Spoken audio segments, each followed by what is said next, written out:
Assalamualaikum warahmatullahi wabarakatuh. Kembali lagi dengan Kak Furkan di channel Al-Furkan. Bagaimana kabar Bapak Ibu? Semoga senantiasa dalam keadaan sehat dan diberikan kelancaran di segala aktivitasnya.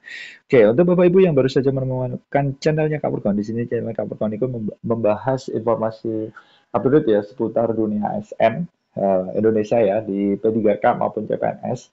Itu bakalan dibahas secara detail ya di channelnya Kak Furkan. Jadi untuk teman-teman yang Bapak Ibu yang baru menemukan channelnya Kak Furkon, silakan ditekan tombol subscribe dan nyalakan lonceng notifikasi ya. Supaya teman-teman tidak ketinggalan pada saat Kak Furkon mengupload informasi terbaru ya seputar P3K maupun CPNS yang up to date ya tentunya ya, sistem seleksi, kemudian perankingannya itu seperti apa, dan mekanisme terbarunya itu seperti apa, itu bakalan dibahas secara detail di channelnya Kak Furkon. Selain itu teman-teman juga bisa belajar matematika ya, Bapak Ibu ya, sudah Kak Furkon sediakan playlist matematika dari jenjang SMP kelas 7 sampai SMA kelas 12 sudah ada semua sehingga teman-teman bisa belajar matematika juga di channelnya Kak Furkon sehingga tidak ada ruginya teman-teman menekan tombol subscribe dan nyalakan lonceng notifikasi tentunya ya. Ada pembahasan soal SNBT, kemudian pembahasan soal PPG, P3K dan lain sebagainya itu bakal dibahas secara detail di channelnya Kak Furkon. Seperti itu. Oke, di sini ada kabar terbaru dari R4 ya, seperti biasa Bapak Ibu ya di sini bagaimana kelanjutan nasib R4 yang tidak kebagian atau gagal di apa seleksi P3K tahap 2 ya. Nah, di sini ada kabar terbaru dari radarkediri.com ya Bapak Ibu ya. Kita coba bentar. Radarkediri.com ini ada kabar terbaru seputar keberlanjutan nasib dari R4 ya Bapak Ibu ya. Ini nasib R4 ini mau dikemanakan? Tentunya ada semoga nanti ada solusi ya bagi teman-teman kategori R4 yang notabene itu belum termasuk ya database BKN-nya itu belum terdata ya di database BKN sehingga teman-teman ini masih ditangguhkan lah Bapak Ibu ya statusnya untuk R4 karena melalui jalur waktu juga masih belum ada resminya seperti itu ya. Nah, di sini maaf honor kategori R4 tetap gagal seleksi P3K meski nilai tinggi. Bisa diangkat jadi P3K waktu. Lah ini solusi utamanya apakah bisa nih paruh waktu. Nah, semoga saja bisa ya Bapak Ibu ya. Nasib tenaga honorer kategori R4 kembali menjadi sorotan publik ya Bapak Ibu ya. Di sini mengapa kok menjadi sorotan publik karena meskipun banyak dari mereka menyatakan nilai ujian tinggi, dalam seleksi P3K tahap 2 2024 kenyataannya mereka tetap tidak dinyatakan lolos atau dinyatakan tidak lolos. Hal ini menimbulkan pertanyaan besar di kalangan honorer apakah masih ada peluang bagi mereka untuk diangkat menjadi P3K setidaknya dalam skema paruh waktu.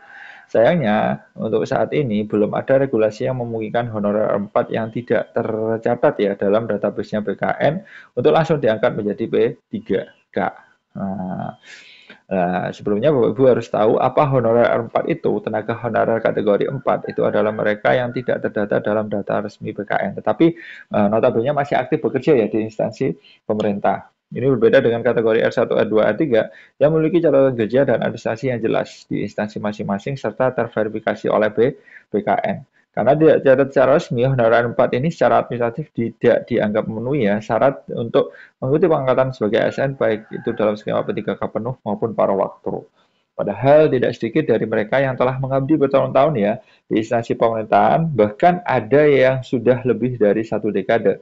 Sayangnya meski memiliki nilai ujian yang tinggi, di sini sistem seleksi tetap mengacu pada informasi yang tersedia dan status kepegawaian dalam database resmi BKN. Seperti itu. Nah, skema paruh waktu gimana? Nah, kalau nanti endingnya nanti ada surat susulan ya tentang R4 apakah bisa paruh waktu. Nah, nanti misalkan bisa di paruh waktu hanya diperuntukkan untuk R2 dan R3 saja untuk saat ini ya. Sehingga sudah memenuhi syarat administratif tetapi belum mendapatkan informasi penuh di seleksi tahap 2. Mereka masih diberi kesempatan untuk diangkat ASN dalam jam kerja dan penghasilan yang disesuaikan. Namun bagi honorer 4 belum ada dasar hukum maupun instruksi resmi dari pemerintah pusat yang mengatur kemungkinan diangkat menjadi P3K paruh waktu. Semoga saja ada solusi ya bagi teman-teman untuk R4 ya. Kemenpan RB dan BKN hingga kini masih belum mengeluarkan kebijakan khusus mendasar untuk kategori tersebut. Harapan tetap ada di tengah kecewaan honorer 4, sejumlah pihak berharap adanya regulasi baru dan kebijakan khusus dari pemerintah pusat. Banyak yang mendesak agar honorer yang telah lama mengabdi meski tidak masuk database awal tetap diberi ruang untuk menjadi ASN melalui jalur alternatif. Tentunya, beberapa tenaga honorer bahkan mencurahkan kekecewaannya di media sosial dan kolom komentar pemberitaan online menyebut perjuangan mereka sia-sia.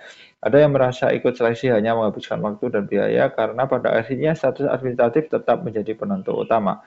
Nah, meskipun memiliki nilai tinggi, tenaga honorer kategori R4 ini tetap tidak bisa lolos seleksi P3K tahap 2 ya karena kendala administratif, terutama tidak tercatat dalam database BKN. Hingga kini, mereka juga belum bisa masuk nih dalam skema P3K per waktu. Harapan satu-satunya adalah kebijakan baru dari pemerintah yang membuka peluang mereka untuk tetap diangkat menjadi ASN. Semoga nanti ada kebijakan baru ya tentang bagaimana nasib teman-teman yang gagal seleksi atau tidak mendapatkan formasi di P3K tahap 2 di honorer 4.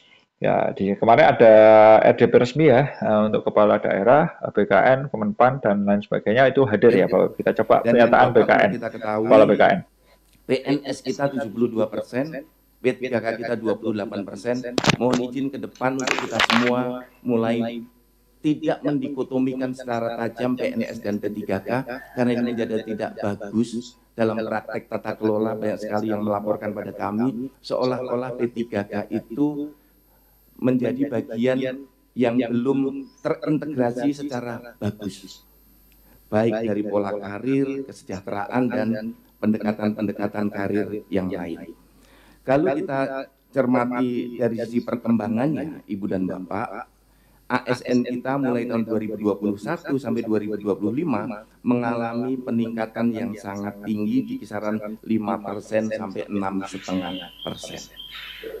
Terutama tahun ini dengan pengangkatan CPNS dan P3K. Jadi ASN kita kalau nanti ini terangkat semua sudah nanti akan di kisaran sampai 5,6 juta. Kemudian yang akan pensiun berapa? Setiap tahun prediksi BKN yang pensiun di tahun depan 166.000, tahun berikutnya 167.000, 2028 166.000, 2029 162, dan 2030 158.000. Jadi kalau melihat dari tren pensiun dan jumlah pengangkatan, PNS kita masih akan bertambah terus. Bapak, Ibu, dan seluruh peserta, progres CASN kita tahun 2024. Kita sudah menyelesaikan untuk CPNS dan seleksi P3K, sekarang bergulir di dalam tahap pengumuman untuk P3K tahap 2. Formasi yang diberikan oleh Ibu Menpan untuk CASN 2024 sebanyak 1.266.081 orang. Yang terpakai adalah 1.255.056 orang, terdiri CPNS 247.577 orang, dan P3K 1.007.479. Nah, dari formasi ini, Ibu dan Bapak, CPNS hanya terisi 72% sampai dengan saat akhir pemberkasan. Ini terjadi karena banyak formasi yang tidak terisi, baik pesertanya maupun sampai optimalisasi masih tidak terisi. Dari 247.000 hanya terisi. Semoga nanti segera ada solusi formasi kosong untuk teman-teman R4 yang notabene itu sudah bekerja lama ya, tetapi memang belum terdata di database-nya BKN. Seperti itu dulu informasi dari Capricorn. Stay tune aja di channelnya Capricorn, insya Allah informasi update setiap hari. Salam semangat terus dari Capricorn. Wassalamualaikum warahmatullahi wabarakatuh.